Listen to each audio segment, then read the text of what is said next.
I'm Mel. And I'm Jess, and this is Simple Yes. Finding ways to follow and deepen your relationship with God doesn't have to be overwhelming. Come journey with us as we explore the many ways that we can start responding to the Lord's invitation in our daily lives. All it takes is a simple yes.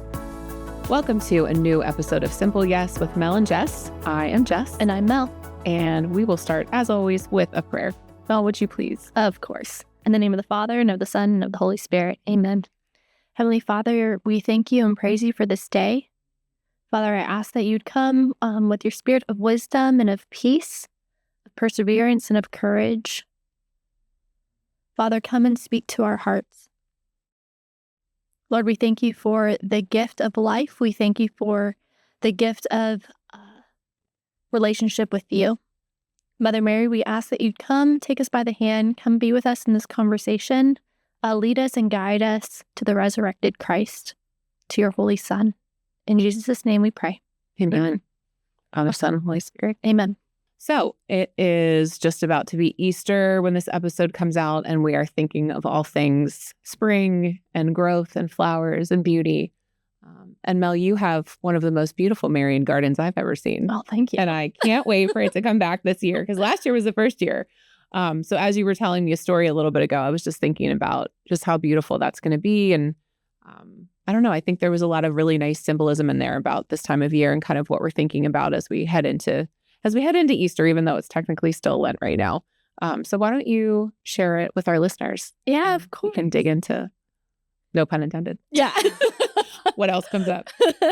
Of course. So this last week I was working in my garden because I love to do that especially when the weather shifts for the first time. Oh I get that itch. All the outside. I'm like, I got to be out there. Yes. Digging up something, transplanting something else. And there's something about like holding shears in your hands and just pruning. That's so powerful.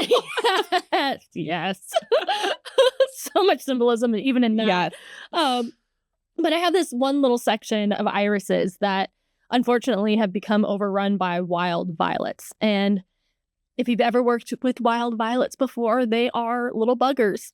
Like you just think maybe I'm a little bit of a wild violet. I mean, they're so pretty. Like when I first moved into this house and I saw them in certain areas and I was like, these are weeds. I don't want them here. But man, are those little flowers so cute? Yeah. And maybe it's okay. I'll let them, But over the years and having more experience with them, I'm like, they gotta go. I can't even allow them to flower because that will break me. Yeah. And so I just have to rip them out now before they're pretty. And I feel guilty, which is so silly. But I do. I don't know. I'm crazy. But so the section was overrun by wild violets. And in years past, I have tried to individually take out the violets. But now it's gotten to a point, last year it got to a point where they were just so mixed into everything that it was nearly impossible to get any one out. It was just so hard. And if you know anything about wild violets, they send out runners. So like it'll be one plant, they'll send out a runner, and then it's like another plant that gets established and has tons and tons of roots that just grabs a hold of the earth. So they're like, we are not getting out of here at all. Like you can try to pull them out, but it'll just like rip off part of the plant and you can't get the whole and the thing. rest stays, yeah. Right. And then it regrows and probably even stronger. Yeah. No. Oh my gosh. I'm convinced. Yeah. They come out like Megatron, they just like, so I was trying to take them out and I was like, I just have to dig up this entire section of irises. And I think there are probably like 100, 200 irises. Like there was a lot. And I know because I then individually transplanted each individual iris afterward. It took me forever. It's a labor of love. Yes. But so I was taking them out and I was just really struck by one.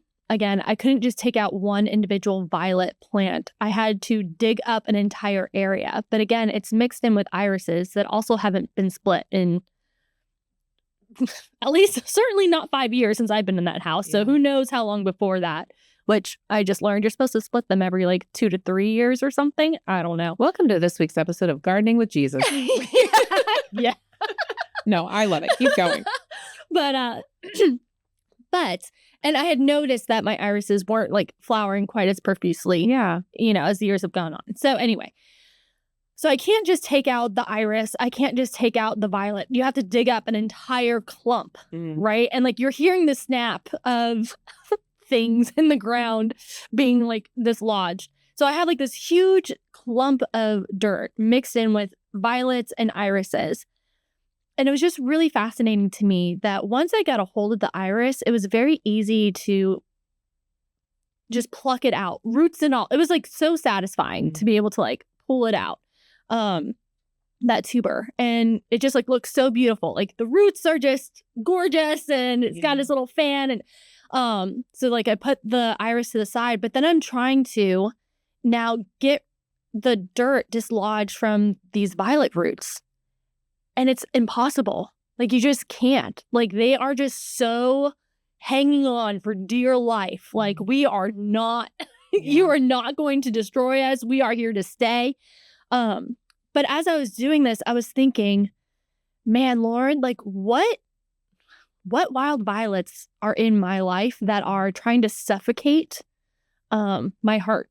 Like what things, what sins, what attachments do I have that seem nearly impossible to root out because I keep trying to take an individual piece and pull it out. And sometimes when I try, only to go back to the plant analogy, only like the leaves rip out and now the whole root system is stuck, or sometimes I get half the heart of the plant, but not the full thing. And just like with my sin and with my attachments, it's like I get pieces, but not the whole thing. But in working hard to get them out, it almost makes it worse. Yeah. And I keep getting like different pieces and it's just like one of those things that, wow, like this imagery is so good of, Lord, when I give you the entire clump, when I give you all of it, like how easy is it for you to pull out the wheat from the chaff? Like you just so easily separate what's good from what's not. And like, I can't make sense of the what's not, I can't, sadly, there's a lot of casualties with the what's not. Yeah. And it's interesting too, when I was sharing it with my husband, which he was like, this is going to be on an episode, isn't it? And I was like, yes, it is. You bet. But he was saying just, well, not only that, Mel, but what about how like your sin is connected to other people's sin? And like it just creates this whole disordered thing that's hard to sift through. It's hard to like see the goodness in that. And I think sometimes I like dig up this whole area with the good and the bad. And I'm like, well, that's just the way it is. And it's like, no, you got to get in there, like get your hands dirty, but also just having this place of it's the paradox, right? Of like trying to work hard to split the two, but also it's not up to you and you can't do anything about it. Like the Lord's going to be the one to split and he'll do it in a clean manner. Like he's not going to leave old roots, bad roots in with what's good. Like he's going to completely separate, but I have to allow him to do that. And it might be a little painful. Like there might be some of the good iris roots that get chopped off by the shovel digging in, but that's like needed and necessary. But then even just the transplanting process, like it's a painful, arduous process. Yeah. That left me sore, even in my hands and stuff. I'm like, why am I so sore in my body? Right. But because like it just takes so much time of like, okay, now I'm going to transplant these beautiful plants that are free from sin, free from the weeds and the entanglements that they've been in. And even in some of those irises, as I was transplanting them, I noticed that, within your roots are still some of the old violet roots trying to hold on for dear life. And so like I would have to strip them of that underneath. And then even just like planting them in the ground, that it's like, like I plant it, it's toppling over. I got to put more dirt in, but I don't want to cover the tuber because that will kill the plant. Yeah. Like I need to keep this part out in the sun so it can bake and do its process so that it can have beautiful flowers either this year or next year or in 3 years. But just like the whole I love like the garden themes. I think there's just so much Oh. in there spiritually. Yeah. It just like speaks to my soul so much. Yeah. But it's just interesting seeing like, man, just the entanglements that I'm in. And I mean, we're recording this, it's still Lent. We have like 2 weeks left until Easter, although this is coming out Easter weekend. But I'm going to be more focused on, Lord, like, what are the entanglements that I still have in my heart? Even for the mass reading for this coming Sunday, it's the Awake, O Sleeper, Arise from the Dead for Christ's light. Something about like let Christ's light in or something like that. I forget, from Ephesians. And so kind of on that theme, it's like, what things are still dead in me? What things need to be risen? Yeah. And what places are still asleep? And where do I need Christ's light so that I can live in the fullness that he has for me? Yeah. I mean, it's so rich with like so many paths we can go. You know, the garden theme for me lately has also been really prominent in my mind. Just what I shared last week with like starting a new business. And like, I do really feel when I was praying about it and where I was at, it really did feel like I had just dug and tilled this soil. And it was like, all right, Lord, what do you want to plant in here with me? So that's the imagery that I've been holding. And so to your point, number one, let's just back up and acknowledge, like, again, God is so good with how intentional and creative he is in creation. You know, when you think about like looking at that root and looking at that plant, I mean, he just doesn't leave any detail out in the way that things grow and develop and come, you know, when you think about our bodies or plants or the earth or whatever. So like, that's so fascinating, but also just the way he meets us in those activities, you know, when we are just kind of stripping things down, pulling out like entertainment and distractions and just doing the things that bring us joy, but can be kind of mindless, like how he shows up in those moments. So I think that's really beautiful that was like what was revealed to your heart in that moment. But yeah, I just think like I'm sort of looking at it from, I feel like I've gotten some of that stuff up and now I don't want to hurry up and plant without being intentional and thoughtful and asking him like, what are we growing here? You know, because I think that's the other thing too that we fall into is when we get those weeds up or we take that time to kind of clear out, we just want to put it right back down. But then as you were talking about, you know, thinking, you know, I have to do it this way and I have to be careful and I have to make sure that I don't suffocate it, you know, just how quickly are we rushing through the entire process of cleaning it out, reassessing, and then what are we planning? Because yeah, I think especially with the idea and that visual of like the cluster of sins and how they're so connected to one another. And then when you add it on like within other people's sins, you know, I had this vision of like when you're in that situation where there's an opportunity to like say something unkind or like vent about an issue. And then we all kind of go like, oh yeah, I want to talk about that too. You know, I just kept seeing these little violets like intertwining with each other, like, ooh, this is fun. We're getting stronger, you know, like, and that's so true. And I think it's really hard, number one, to recognize it. But it is that like constant, you just got to keep at it. You know, you weed how many times is summer or spring? And sure enough, you walk outside the next week and it's like, well, dang it, I got to do it again. And it's so true with our sins too. It's so true with how we just approach different situations in our lives and the things that we know we can tend to fall victim to. Maybe that's not the right word, but those like reoccurring instances of sin. And like just being patient with ourselves too, because it isn't just like a one and done, you know, what's the stuff you spray down that kills like clear, whatever. Oh yeah. Like Roundup. Yeah, right. I know. And like my husband's so quick to pull that out. And I'm like, no, don't do that, you know, because it's like, now I can't plant anything for the rest of the year because everything's dead, you know. And let me tell you, I bought a really beautiful lavender bush once that I didn't realize was going into, it was DOA. Oh no. Sprayed it. I didn't know. But it's the same thing. It's like we can't just like nuke our we can't just zap and they're gone. It is that like there is patience in there and there is commitment and knowing that, I mean, maybe eventually it'll be gone forever, but only through discipline and like accepting that it's going to take work can we actually get there. And God's grace. And yeah, let God's us not grace. forget. Right. Yeah.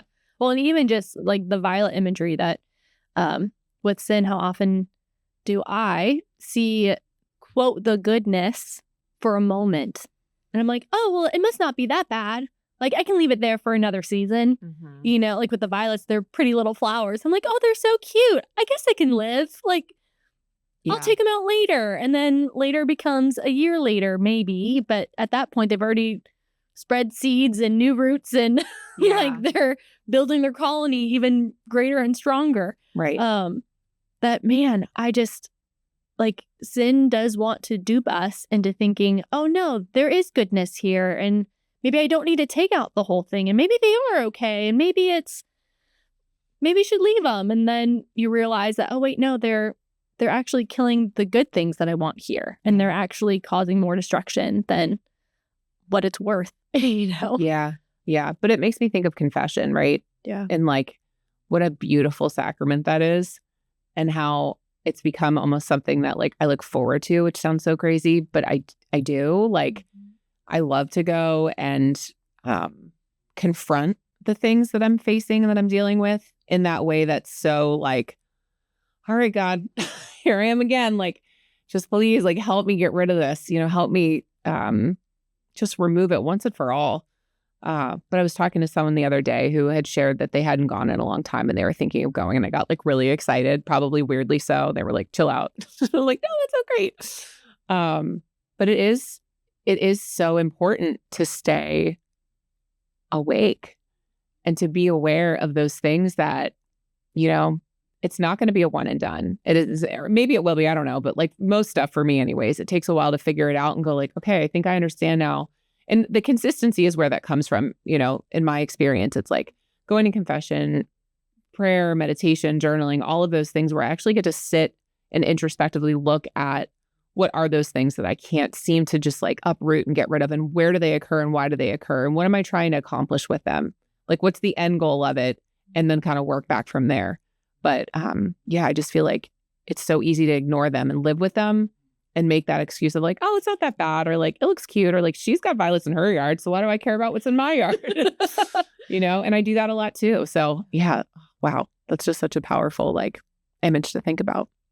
I mean, there's so much to it. Like, even just knowing that, okay, I have to split the irises, that then they'll have more flowers and be healthy and get rid of the rotted parts and aren't going to produce anything anymore. Just like the whole pruning process and how it's messy and it hurts. And sometimes, like you said, like you don't know where to put them like you don't know what to do with it at first. Yeah. And I often fall into the trap of quick transplant everything. Like, I don't like this here. Let's just move it and then fill the space because I get antsy that it's empty. And I love that you're saying that you are intentionally taking time with the Lord to plan out the garden. Like, let's wait and see, where do things actually belong? Yeah. What things do I actually need to be doing? Like, what will make my soil healthy? What will make the plants healthy? You know, am I planting coneflowers next to the roses, but the roses need a lot of water and the cornflowers don't? You know, like, am I planting things near things that will help one another? Or am I planting a plant near my roses that's going to attract aphids, which then will add it on we have a plague. Yes. Yeah. No, I'm so guilty of that. Like, I'm such a, you know, I love to get things done and I love to check stuff off a list, and I'm like, okay, everybody, let's go. Here's the plan. Here's how we're going to do it. We're going to knock it out. And it's hard to undo that because for so long that was a good thing in my life. And I don't know if it's like age or change in whatever, like where I'm at in my life and my career, but it is something that I'm trying to unlearn and back away from just like getting stuff done quickly, because I do think there's a time and a place for that. But now I'm looking at things more so from a, like, what's the butterfly effect of this? You know, what's the impact on this, not only to other people, but in my faith and to God and to what he's called me to do here, you know? So, you know, I have this open blank canvas, and it's really hard for me to sit with that. It's really hard. Like, I just want to whittle and fidget and, you know, doodle and do all that stuff. And I think there's a way to do that, but in a way that's not just like, okay, let's fill it up and be done and move on to the next thing. Because then I think you just end up redoing old habits and bad patterns. So yeah, I think, you know, I've been looking at it in some ways like my Easter came a little early because I was able to kind of like open up something beautiful in my life and kind of have this moment of joy. And, you know, obviously the weather getting cold again kind of knocked me down a peg, but that's fine. But like, you know, how can I sit in that? And how can I ask him to sit with me and just be still and get a better idea of, again, just kind of like what needs to go in, but what doesn't, and what may need to come out. And I don't know what it is yet. Yeah. But to know it all will be revealed in its time. Yeah. Perfect time. Yeah. Well, and that's, you know, that's the other thing. You buy these little seeds and these little bulbs and you put them in and it's like, I can't wait. And then they come up and it's such a like surprise, you know?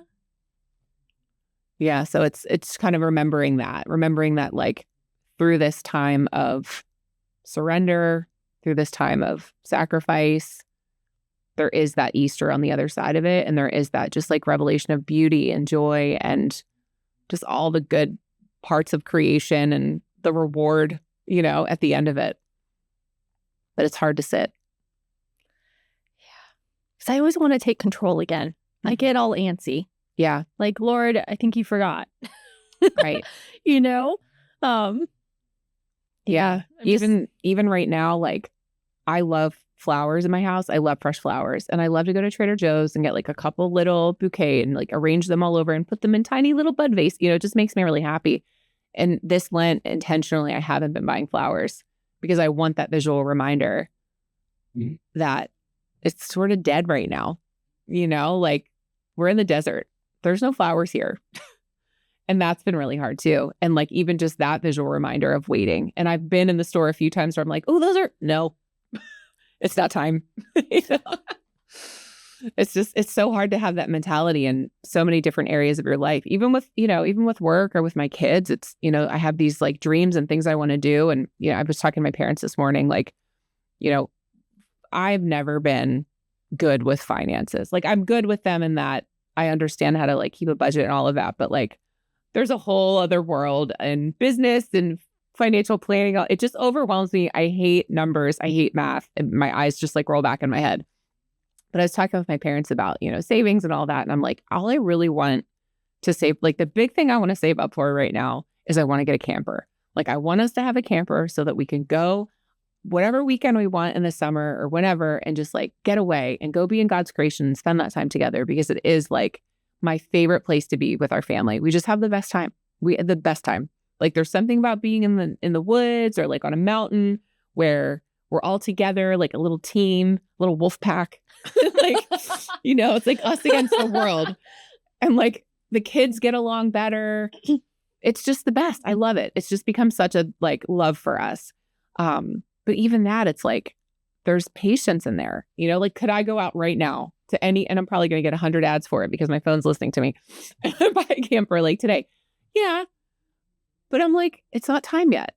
You know, I want to wait. I want to make sure it's the right time. I want to make sure the budget makes sense. I want to make, you know, so it's like, even in those things, I've learned temperance and I've learned a little bit more patience. So, you know, how can I take that, something very practical, and apply that in my life in a way that also, you know, speaks to my spiritual life and the things that I'm asking God for and the things that I'm praying for, the things that I'm asking him to take away.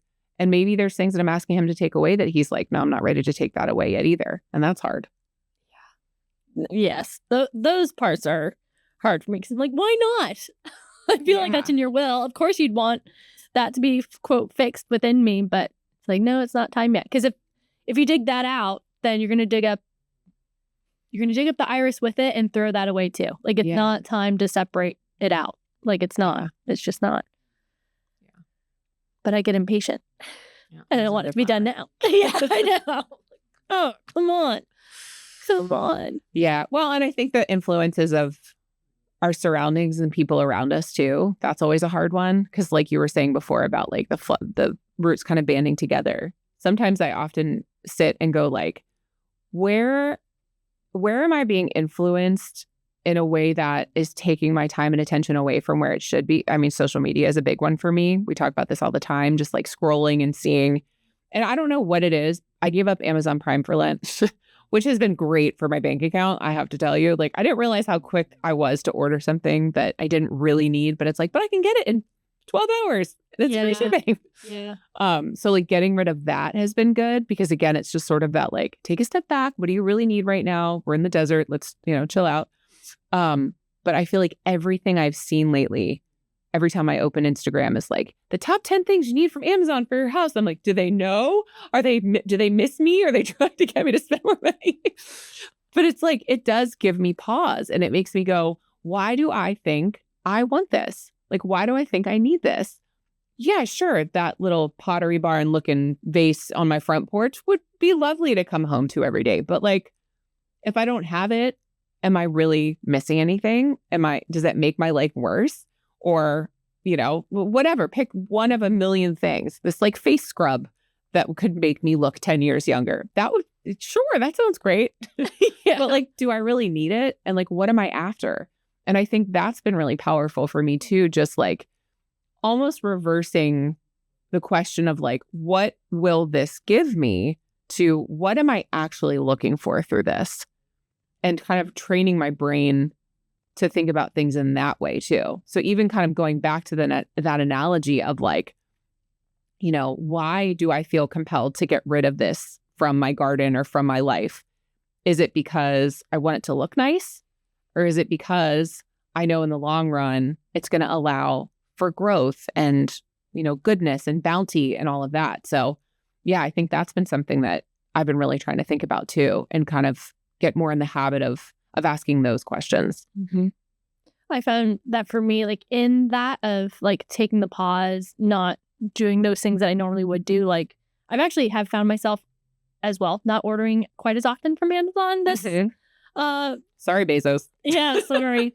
And it has been kind of great. I'm like, oh, I am also like way too quick with I'll just get it off Amazon and that'll be super easy. But I've found that it kind of comes down to that, sadly, it's like, I don't know what to do with free time. Like, that's so uncomfortable for me. Yeah. And although, like, in doing that, I'm like, oh, maybe I'll take out my watercolors and try to paint and try to draw, even though I'm not that great at it, but it's something that I do enjoy. Yeah. And like being more artistic and stuff, but it's like a quiet process. And even in the watercolor, I find myself getting impatient that, oh, I want to like do this next step now, but now I got to wait for it to dry for. Yeah, right. I'll just put it all in together. Now it looks like mud and disgusting and I'm all mad about it. Right. Yeah. But learning that patience of, okay, I can do one step, maybe get the blow dryer out and like help the process. Yeah. But then that makes, because I don't have watercolor paper, which I was like, well, Amazon will save me. Right. And like, no, just use what I have. Like, it's fine. I'm not, Right. Because it's like, are you rushing to the end product and losing the process and losing the time? Because I do it too. It's like, I just want it to be done so I can like put it in a frame and put it on the wall and go, look what I made. Right. But that's actually not the fun part. The fun part is making it. So like, what is it about that ourselves? Like, is it a human thing? Maybe it's not everybody. I don't know. But like, what is it about that wanting to rush through the best part? And because when it's done, it's done. Yeah. And I'm like, it looks good on the wall. Or maybe not. I don't know. Some of my stuff is better than others, but. Well, and I don't know if part of it is like for me, the battle against perfectionism, like, is it a fear of failure? Is it a fear of, because the process is messy, right? There's uncertainty in the process. Especially with watercolor, because that's like, you can't control it. It's so much different than, I know. I almost want You might want to switch to acrylic. Well, I was thinking maybe I'll go to oil painting, like oil paints. I do like those. But then is that a cop out? Because, this is hard. Yeah. And I don't want to have to struggle through the process to then actually become decent at it. Yeah. I need to learn the skill set. Or just the mindset, because I think that's sort of the switch, because I'm very similar. Like, I love things where I can get in and like use my hands and shade it and whatever. And watercolor for me was always like, oh, that's not for me. It's too wild. It's like it's a wild horse. And now I really love it because of that. Like, I've learned to be like, oh, this is exciting. Like, let's see what's going to come out of this, because it kind of does take on a little bit of a mind of its own. So it is, I do think it's more of a mind shift than it is Yeah. you know?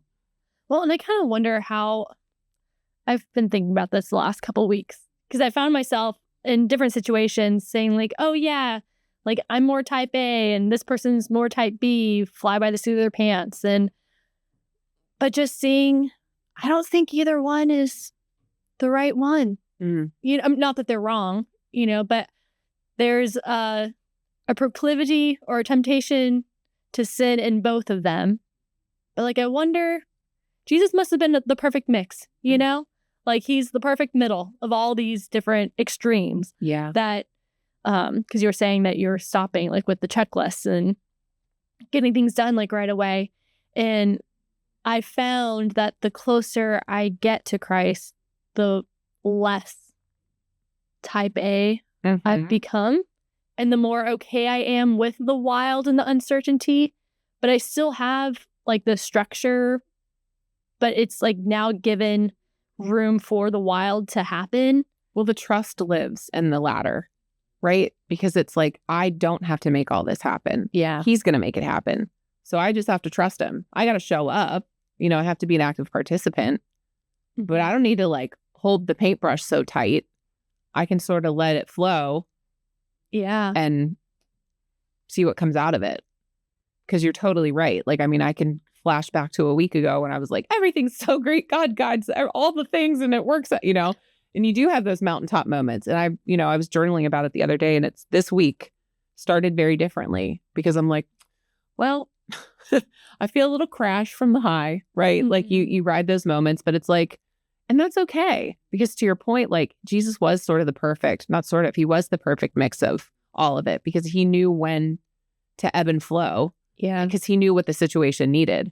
So he can be very direct, but he can also be like, peace out. I'm going to go pray. You guys figure it out. You know? Yeah.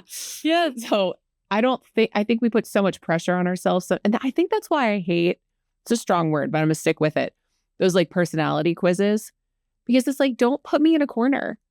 Nobody puts baby in a corner. Yeah. Yeah. Yes. But it's like, I might not be this way tomorrow. You know, I might want to be a little bit more free and kind of like, well, let's see how the day goes. And I don't want to wake up and go, I'm so type A. That's just who I am. That's what I do. I plan everything. Because the more you say it, the more you believe it and the more other people believe it and expect it. Yeah. So if you have a day where you're like, can somebody else just take over? I need a day. Then it's like, ooh, what's wrong with her? Yeah. You know? But see, I love those personality tests because it gave me the box. Yeah. I'm like, this is how it is. And now I know how to, I don't know, that's kind of strong to say that too. Now I know. But, you know, now I know how, because I am this way, this is how things happen. And now things are predictable. Like I didn't like the unpredictability of things, you know? Mm-hmm. So it's just like interesting though, learning that, oh no, it's not like the box is okay. It gives a structure, but you are not to live only in the box. There's so much more outside of it. Right.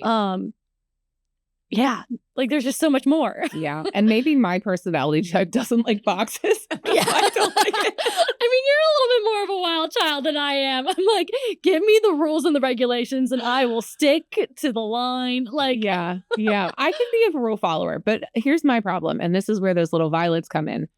I get really annoyed when other people don't follow the rules. So it's like, I do it and I'm like, I did it exactly like you're supposed to do it because that's the right way. And I want to do it the right way. And then here comes Susie Q and she does it her way. And I'm like, well, that's not fair. And I want to throw a stink and I want to get all my other little violets together and have a little pity party about it. So it's like, you know, I think that's the other thing I have to watch for is like those. And I read this book a long time ago and I'm a big fan of it, especially for those of you who are in like any kind of a corporate environment. It's called Strength Finders. And why I love it is because it really focuses on the positives, which I think is really important. So rather than do one of these assessments and it's like, here's your 5 really good things, here's your 5 really bad things, you should work on those and make them better. This is more of a, we're given strengths, gifts, whatever you want to call it. The book's called Strengths, but focus on those because 10% of effort on the things you're already good at is going to go so much further than 80% of effort on the things you're bad at. So like focus on what works for you. And it also helps you see, to your point, when you look at other people's strengths, it helps make sense of the puzzles that put them together. So when we're having a conversation and you're having a hard time hearing me, I'm able to go, okay, this isn't personal. I'm just making this up. For Melanie, belief is really high in her strengths. So she's coming from a place of, what she knows and what is true is like totally part of her DNA. So in that regard, it helps you kind of go, all right, well, we're just all different people and we're made differently, and that's good, which to me is kind of a very Catholic perspective on things. So that's probably why I always liked that book. But I like it that it's not so defined as to like, this is what you are and this is how it shows up. It's kind of like, this is part of who you are and it can manifest in different ways, but it's good. It's part of what makes you you. And it's one of the gifts you've been given. I mean, I think it's the same thing with charisms, right? It's like, these are these beautiful little gifts that have been built into the makeup of Melanie. And these are the things that she puts into the world because God designed her to be that way. So when you can look at it from a positive perspective and go, wow, that's really cool that I have this. And like, how am I going to use it for good versus, well, why do I have this one? Yeah. And I don't like it. Yeah. You know what she has over there. Right. Or like, she doesn't have to do it this way. And it's like, well, yeah, she wasn't made that way. So don't step back into the like comparison trap of, those little pesky violets. Yeah. But I think it's in that comparison game that we play, at least for me, that must just be like a tricky tactic of the evil one, right? If I can be more focused on comparing my gifts with somebody else or being like all angry that I don't have what they have, then I lose focus on what good is within me and what the Lord has given to me and like the gifts that I have. And it really does steal gratitude, I think, which I think is probably the point.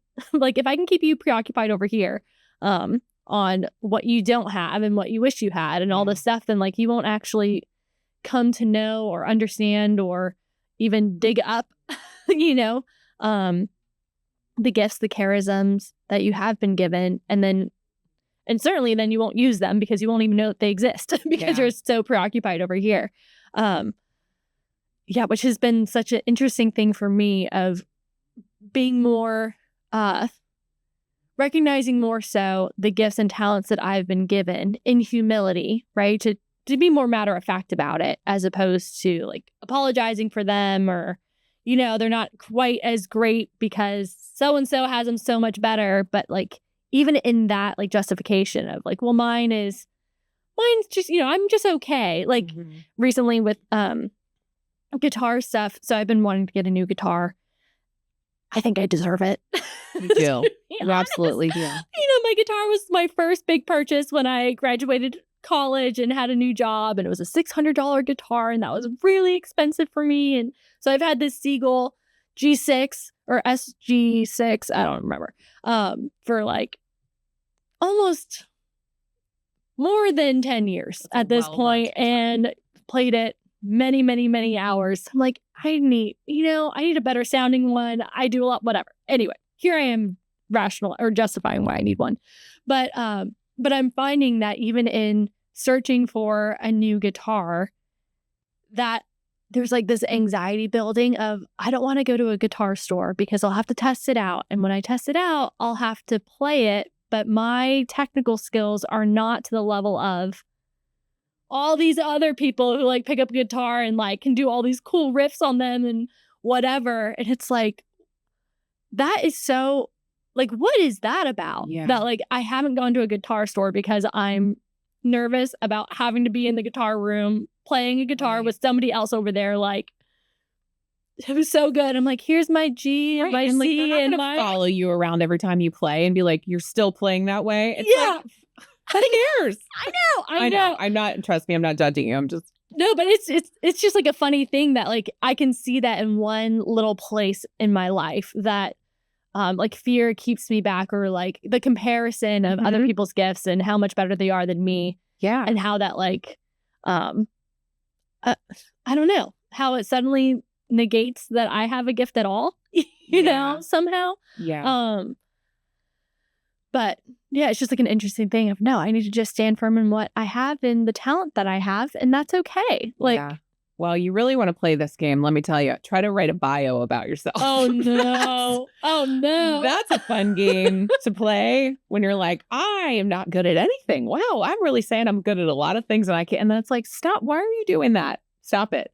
But so I just went through this recently, obviously. And I was thinking about the Screw Tape letters. And just as you were talking right now, I thought of it again. And I was like, oh, such a good book. But it's just that whole idea of like this network, right? Of demons or whatever, like evil ones that are just waiting for those moments to get in, to get us and they know exactly where those entrances are. They know exactly where and when to show up and to go, nope, you stink. Like, don't. Or like, this person's the worst. You need to get away from them right now and go tell your friends they're terrible. Like, all of those things. And that's what's so funny about the book. And if you haven't read it, read it. It's great. It can be a little bit tough to get through at times, but it's totally worth it. It's just like you realize all these places in your life, time, pride, envy, competition, like, and I heard something the other day, I forget where I heard it, but they were talking about the 7 deadly sins. And it's like, well, you know, they're called deadly sins because they will kill you. And I never thought about it that way. I always just like, I heard the word in my head, deadly sins. It's like, oh yeah, they're really bad. And it's like, no, literally all of those sins can kill you. Like, that's how grave they are. Yeah. So when you think about envy, really like it steals your life. It steals your time. It steals your joy. It steals your relationship with God, your relationship with others. So like, why do we so easily give into it? But I think it goes back to what we were saying. It's like, you can't just go in and swoop it out with ground clear. Yeah. You know, you got to dig your elbows into the dirt and go like, where did this mother root start? Yes. Where's like the colony starting? And it could take a lifetime to get there, I think, with some stuff. I mean, for me, there's things that every day I go, man, I thought I got this one. It's still there. Yeah. Well, there's so many good retreats, programs out there. Like, I know one is Unbound. I forget his name. Neil Lozano, maybe? That's right. I think so. But Unbound is a great way to like dig into the roots to figure out like, what are these key things to dig out.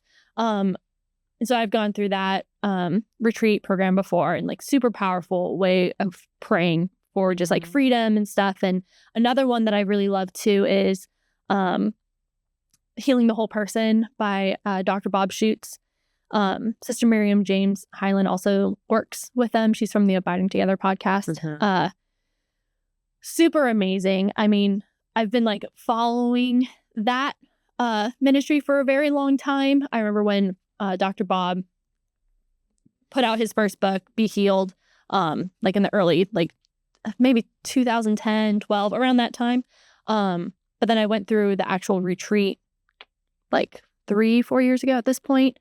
Another awesome way of like, let's get down to the root of things. Yeah. You know, like not to stop with like the offshoots, but like, let's get to just ground zero, you know, and like take the whole thing out.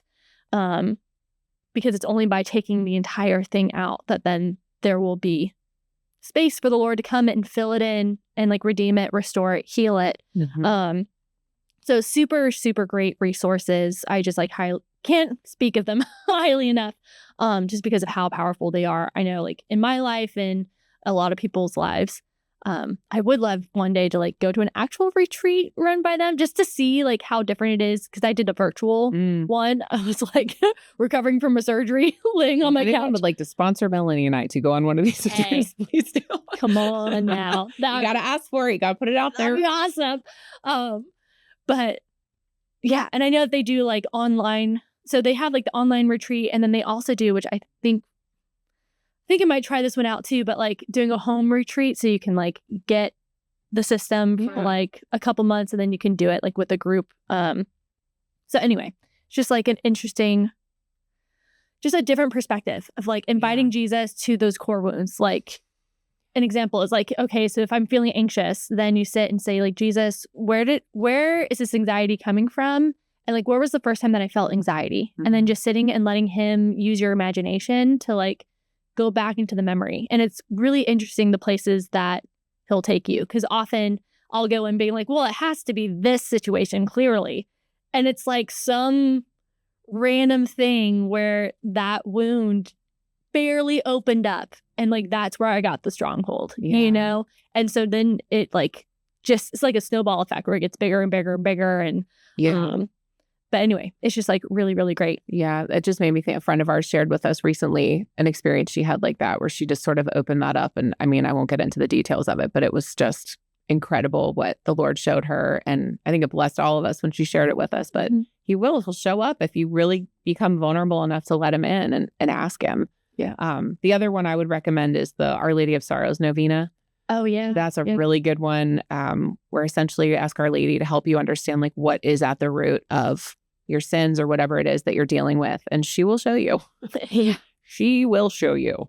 They will not disappoint. But yeah, I mean, I think that's the beauty of our faith, right? There's so many ways and resources and opportunities to go like, all right, I want to get this better. I want this out. I want to be closer to you, Lord. Like, help me do it. And I think it just starts with that humble heart. And there's another one, litany of humility. Yeah. You know, I get back to that one often. Right. Well, I think that's it too, is having that mentality of, Lord, I want to be closer to you. Like, I think, at least for me, I can fall into the trap of, I just want this fixed. I want this gone. It's annoying to me, but it's not for the sake of relationship, like deeper relationship with the Lord. It's more for the sake of like, I'm just exhausted with this. Yeah. Like, I'm annoyed with this. I don't want to deal with this. And so it's almost like I don't know. It's just, I don't think it's the right heart set. Now, will the Lord use that? I mean, you know, he'll use anything. Yeah. But I think because what he wants is our hearts, you know? Mm-hmm. Like, if he takes that away, I mean, thank God. But if he takes it away, but I'm still not then like seeking after him and desiring unity with him, then it's kind of like, you're just going to fill that up with something else. Yeah. You know, like then you kind of miss the point. Right. I miss the point. Yeah. Yeah. Keep saying you, but I'm talking about me, people. You know? Right. And it's like the point is him. Yeah. The point is heaven. Right. So like, let's just sit with that for a little bit. And maybe that's where we should end it. Yeah. Amen, sister. All right. Well, thank you guys so much for listening to another episode of Simple Yes. As always, you can find us at simple-yes.com. You can follow us on Instagram, YouTube, all the things. Make sure you like and subscribe. Anything you want to add, Mel? I think that's all. All right. We will see you next time.